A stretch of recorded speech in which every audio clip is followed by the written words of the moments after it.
मेरे स्क्रीन पर ये जो भारी भरकम इंजन है, इसे आप रेलवे इंजन का बाप कहिए या दादा कहिए, जो कह लीजिए सही है। ये दुनिया का सबसे पावरफुल इंजन है, वैग 12 नाम है इसका। अब ध्यान से समझिए, ये एक ट्विन सेक्शन इंजन है। 12,000 HP यानी हॉर्स पावर का इसका इंजन क्षमता है। पावर आप जानेंगे इसका 12,000 हॉर्स पावर, 12,000 HP का ये दुनिया का सबसे पावरफुल इंजन है। इससे पावरफुल इंजन अभी वर्तमान में कोई टक्कर का इसका नहीं है। तो ये कितने लोड को खींच सकता है? तो 6,000 टन लोड को खींच सकता है। 6,000 टन। एक ट्रक जो होता है ना, अमूमन 10 टन का वजन लेके जाता है।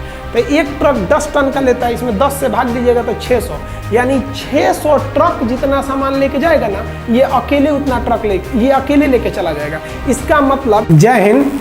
आज 5 साल का इंतजार खत्म हो गया। 2015 से अब 2020 लग गए। आप अपने पीछे ये देख रहे होंगे मेरे स्क्रीन पर, ये जो भारी भरकम इंजन है, इसे आप रेलवे इंजन का बाप कहिए या दादा कहिए, जो कह लीजिए सही है। ये दुनिया का सबसे पावरफुल इंजन है, वैग 12 नाम है इसका। अब हम समझते हैं इसके बारे में, A to Z चीज़ के बारे में कि ये कैसे काम करता है। तो पहले आप ध्यान से समझिए, ये एक ट्विन सेक्शन इंजन है। क्या है ये ट्विन सेक्शन इंजन में क्या क्या चीज़ें होते हैं? तो अब एक एक करके हम पहले इसकी स्पेसिफिकेशन को समझते चलते हैं। हम उसके लिए एक स्लाइड बना दिए हैं, आप ध्यान से समझिए। वैग नाम किसका दिया जाता है? जितनी भी मालगाड़ियाँ होती हैं उनके लिए हम वैग नाम शब्द देते हैं। वैग का फुल फॉर्म क्या होता है? वाइड गेज यानी बड़ी लाइन पर AC ट्रैक्शन यानी AC करंट, DC पे नहीं, AC करंट पर चलने वाली गुड्स ट्रेन। G से क्या होता है? गुड्स। अब वही यहाँ पे P लगा देंगे, वैप, तो ये क्या हो जाएगा? पैसेंजर लोकोमोटिव हो जाएगा। तो वैग का मतलब समझ में आ गया, wide gauge AC traction goods, आगे लोकोमोटिव लगाना पड़ेगा। तो ये 12 क्यों लिखा गया है? क्योंकि 12,000 HP यानी हॉर्स पावर का इसका इंजन क्षमता है। ये 2 देशों ने मिलकर बनाया है, फ्रांस की कंपनी एल्स्ट्रॉम और इंडिया की इंडियन रेलवे। इन दोनों के ज्वाइंट वेंचर से इसे तैयार किया गया। कहाँ पर? बिहार के मधेपुरा में।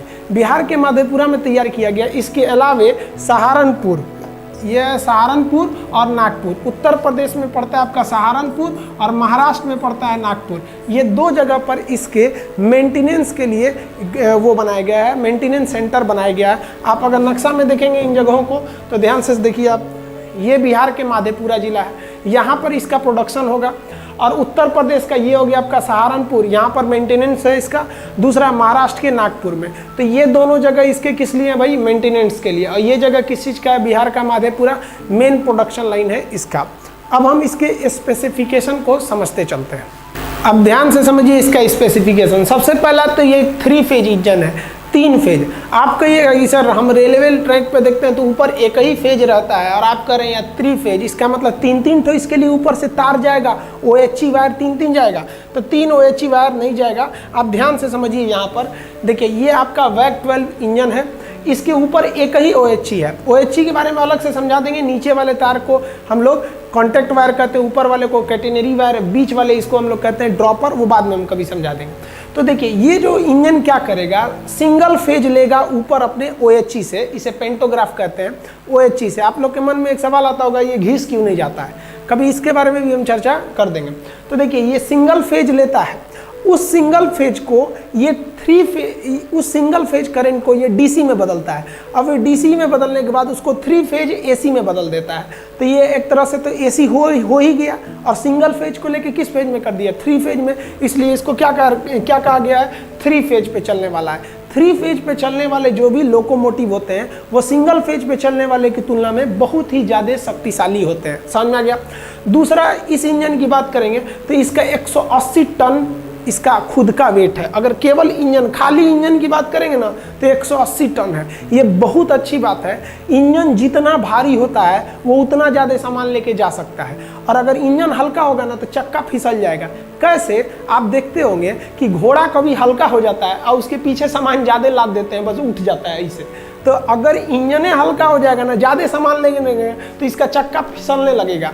जिस तरीके से कीचड़ में गाड़ियाँ फंस जाती है तो चक्का फिसलता है, आगे नहीं बढ़ पाता है, तो वही यहाँ भी हो जाएगा। तो जानबूझ के इसे बहुत हैवी बनाया गया, 180 टन का ताकि इसमें व्हील स्लिप की समस्या ना आए। ग्रेडियंट यानी चढ़ाई पे अक्सर व्हील स्लिप की समस्या आती है। तो आप ये दूसरी विशेषता समझ गए। वेट की पावर आप जान गए, इसका 12,000 हॉर्स पावर, 12,000 HP का ये दुनिया का सबसे पावरफुल इंजन है। इससे पावरफुल इंजन अभी वर्तमान में कोई टक्कर का इसका नहीं है। तो ये हमारे इंडियन रेलवे के लिए गर्व की बात है। ये कितने लोड को खींच सकता है? तो 6,000 टन लोड को खींच सकता है। 6,000 टन। एक ट्रक जो होता है ना, अमूमन 10 टन का वजन लेके जाता है। तो एक ट्रक 10 टन का लेता है, इसमें 10 से भाग दीजिएगा तो 600, यानी 600 ट्रक जितना सामान लेके जाएगा ना, ये अकेले उतना ट्रक ये अकेले लेके चला जाएगा। इसका मतलब इस वैग 12 के आ जाने के बाद हमारे जो सड़कों पे से कम 6,000 ट्रकों का लोड घटेगा। इससे ट्रैफिक में भी सुविधाएं होंगी, डीजल पेट्रोल भी बचेगा, प्रदूषण भी बचेगा, ट्रैफिक भी बचेगा। समझ में आया कि नहीं आएगा? तो ये बहुत जरूरी था ये इंडियन रेलवे के लिए। अभी हम चर्चा करेंगे कि इसको बनाया क्यों गया था, कितना क्षमता है इसका लोड ले जाने का, 6,000 टन। इसकी जो मैक्सिमम स्पीड है 120 किलोमीटर पर आवर है। हालांकि इसे 80 किलोमीटर पर आवर की स्पीड से चलाया जाएगा। आपको जान के ताज्जुब होगा, अभी वर्तमान में भारतीय रेल की जो मालगाड़ियां हैं उनकी एवरेज जो स्पीड है वो मात्र 25 किलोमीटर पर आवर का है, 25 का स्पीड है। तो 80 उस हिसाब से बहुत ज़्यादा है ये इंडियन रेलवे के हिसाब से। अब इसको चलाया क्यों जा रहा है? तो देखिए भैया, इंडिया में एक DFC बनाया गया, डेडिकेटेड, मतलब केवल उसी के लिए। जैसे आपसे बोला जाता है ना, डेडिकेटेड होकर पढ़ाई कीजिए, यानी केवल पढ़ाई के लिए कीजिए। डेडिकेटेड मतलब होता है समर्पित। फ्रेट कॉरिडोर, मालगाड़ियों के लिए रास्ता। तो हिंदुस्तान में एक डेडिकेटेड फ्रेट कॉरिडोर बनाया गया, यानी मालगाड़ियों के लिए समर्पित रास्ता बना दिया गया कि इस ट्रैक पर केवल और केवल मालगाड़ी जाएंगी। इससे दोनों का फायदा, हमारे इंडियन रेलवे को फायदा होता है मालगाड़ियों से, और उन्हीं बेचारे मालगाड़ियों को 2-2 दिन लोग खड़ा कर देते हैं। तो इसमें क्या होगा कि जो हमारी वर्तमान में एग्जिस्टिंग रेलवे लाइन है उस पर मालगाड़ियों का बोझ हटेगा और वो दूसरे ट्रैक पे चली जाएंगी, उस पर केवल मालगाड़ी चलेंगी। तो मालगाड़ियों की भी स्पीड बढ़ेगी और हमारी पैसेंजर ट्रेनों के ट्रैक पर भी लोड कम होगा। तो ये 2 ठो है, एक है ईस्टर्न, एक है वेस्टर्न। ईस्टर्न लुधियाना पंजाब से शुरू होती है और कलकत्ता के दानकुनी, कलकत्ता में जगह है दानकुनी, वहाँ तक जाती है। और वेस्टर्न की बात करेंगे तो मुंबई जो नावासीवा बंदरगाह है, जिसे जवाहरलाल नेहरू बंदरगाह या JNPT कहते हैं, वहाँ से लेकर दादरी, दादरी कहाँ है? यूपी के गाजियाबाद जिला में दादरी, वहाँ जाएगा। आप नक्शा में देखिएगा इन जगहों को, तो ध्यान से देख लीजिए इन जगहों को। इसको मिटाते हैं, ये लुधियाना है पंजाब का, लुधियाना से ये जाएगा दानकुनी तक, ये हो गया आपका ईस्टर्न। और पंजाब, ये JNPT मुंबई यानी जवाहरलाल नेहरू बंदरगाह से ये जाएगा आपका कहाँ पे? दादरी तक। तो ये आपका फ्रेट कॉरिडोर, इतना भयानक ये रूट पे होगा ये। इस पर केवल और केवल मालगाड़ियाँ ही चलेंगी। इस मालगाड़ी से कई फायदे होंगे। तो इसी डेडिकेटेड फ्रेट कॉरिडोर के लिए बनाया गया था। इस देखिए, हमारे हिंदुस्तान में जितना भी रेलवे प्लेटफॉर्म है ना, वो मैक्सिमम 700 मीटर लंबा है। जो प्लेटफॉर्म होते हैं, आप अगर गोरखपुर की बात करिएगा तो केवल प्लेटफॉर्म नंबर 1 ही लंबा है, बाकी सब तो छोटे ही हैं। तो 700 मीटर से ज़्यादा लंबी गाड़ियों को नहीं लगा सकते थे आप, क्योंकि वो प्लेटफॉर्म के बाहर चली जाएंगी। फॉलिंग मार्क आप देखे होंगे, FM लिखा रहता है रेलवे ट्रैक पर, उसके बाहर ट्रेन को नहीं जाना चाहिए। रेलवे का प्लानिंग था कि हम अपनी मालगाड़ी को 2 किलोमीटर लंबा रखेंगे। अब देखिए 2 किलोमीटर लंबा मालगाड़ी के लिए उतना ही हैवी इंजन चाहिए, तो उसी के लिए बनाया गया आपका वैग 12। समझ में आया वैग 12 के बारे में? और विशेषता ध्यान से समझिए, इसको ट्विन सेक्शन इंजन बनाया गया। ट्विन सेक्शन इंजन मतलब क्या होता है? 2 इंजनों को परमानेंटली जोड़ देना, उसे हम कहते हैं ट्विन सेक्शन। अब कभी कभी आप देखे होंगे मालगाड़ी में 2-2 इंजन जुड़े रहते हैं, तो परमानेंटली नहीं जुड़े होते हैं, आप एक को निकाल भी सकते हैं, हटा भी सकते हैं। लेकिन ये जो इंजन है ये एकदम परमानेंटली जुड़ा हुआ है, ये इसको ट्विन सेक्शन बनाया ही गया। आप अगर ध्यान से देखिएगा इसमें इमेज में, तो इसमें आपको दिख रहा होगा ये कितने सेक्शन इंजन दिख रहे हैं आपको? ये ट्विन सेक्शन इंजन दिखेगा। देखिए, एक सेक्शन ये है और एक सेक्शन ये है। इसमें मोटर से संबंधित ट्रैक्शन वगैरह सब कुछ रखा गया, इसमें कमांड से संबंधित रख दिया गया। तो ये दोनों इंजन हमेशा रहेंगे। एक पेंटोग्राफ यानी ऊपर है और एक पेंटोग्राफ इधर है, यानी एक इसमें एक इसमें, यानी ये दोनों से मिलकर बने हैं। इतना हैवी इंजन को अगर एक ही में पूरे पार्ट पुर्जा को लगाते तो इंजन बहुत बड़ा हो जाता, और बहुत बड़ा इंजन को घुमाने पे बहुत दिक्कत आती है, कर्व बनाने में दिक्कत आता। तो ये एक सिंगल इंजन नहीं है, ये ट्विन सेक्शन इंजन है, दुनिया का सबसे पावरफुल। इसकी सुंदरता का भी काफ़ी ख्याल रखा गया है, और ये भारत का पहला इस तरह से डिजाइन किया गया है कि इसमें लोको पायलट के लिए अंदर ही टॉयलेट बाथरूम दिए गए हैं। नहीं तो वर्तमान की ट्रेनों को देखिएगा तो अगर रेलवे ड्राइवर को कोई भी नेचुरल कॉल जैसे टॉयलेट बाथरूम लगता है तो उसे रोक कर ट्रेन को फिर दूसरी बॉगी में जाना पड़ता है। तो ये इसमें खासा ध्यान रखा गया है सुविधाओं का।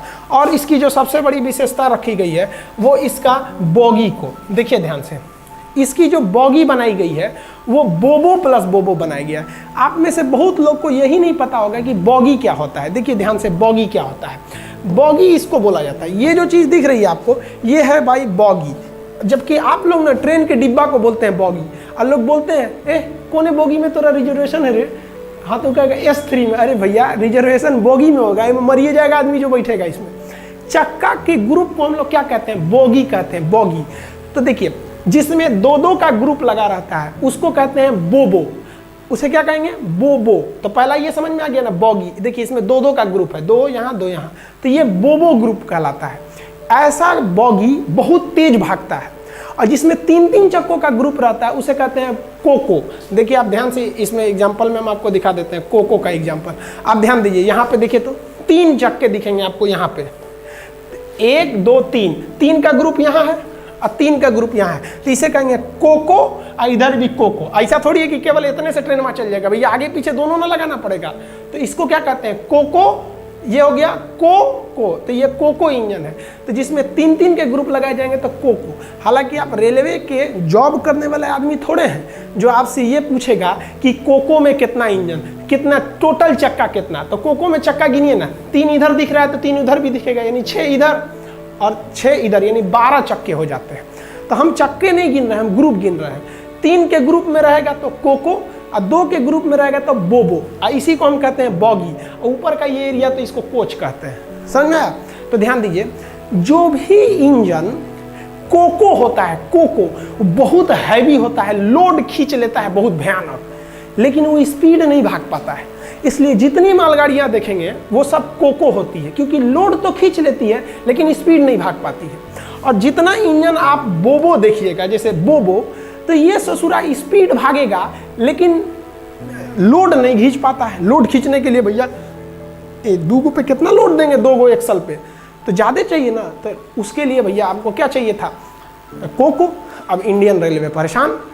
इंडियन रेलवे जो अपने फ्रेट कॉरिडोर पर ट्रेन चलाना चाहता था, उसकी दो रिक्वायरमेंट थी। क्या क्या? पहला तो भैया स्पीड भयानक होना चाहिए, तो स्पीड के लिए कौन सा बॉगी चाहिए, बोबो।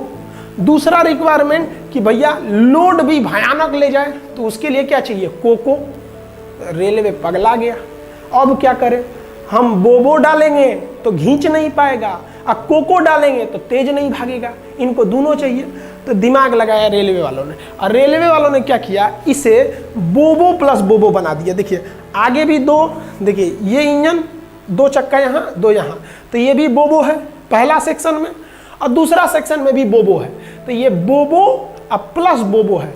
तो बोबो प्लस बोबो बना देने से स्पीड भी भागता है और लोड भी बहुत भयानक खींच लेता है। समझ में आ गया आप लोग को? तो ये भारतीय रेलवे का बहुत ही, समझ लीजिए तो एक बहुत बड़ी उपलब्धि है ये हमारे रेलवे के लिए, कि आज हम दुनिया के सबसे ज़बरदस्त रेलवे को, इंजन को हम लोग ने अपने रेलवे में इंट्रोड्यूस किया है। आगे हम आपको समझा देंगे कि ये ट्रैक्शन क्या होते हैं, ऊपर OHC क्या होता है, पेंटोग्राफ क्या होता है, 2 खंभों के बीच की दूरी क्या होती है। ये सब चीज़ों कभी कभी आपके मन में भी जिज्ञासा आता होगा कि रेलवे में देखते होंगे तो पोल पे देखते होंगे तो नंबर लिखा रहता है 840/3। ये सब के बारे में भी कभी कभी हम वीडियो बना के आपको समझा देंगे। आप सब भी बहुत खुश होंगे हमारे रेलवे की इस कामयाबी को देखकर। जय हिंद।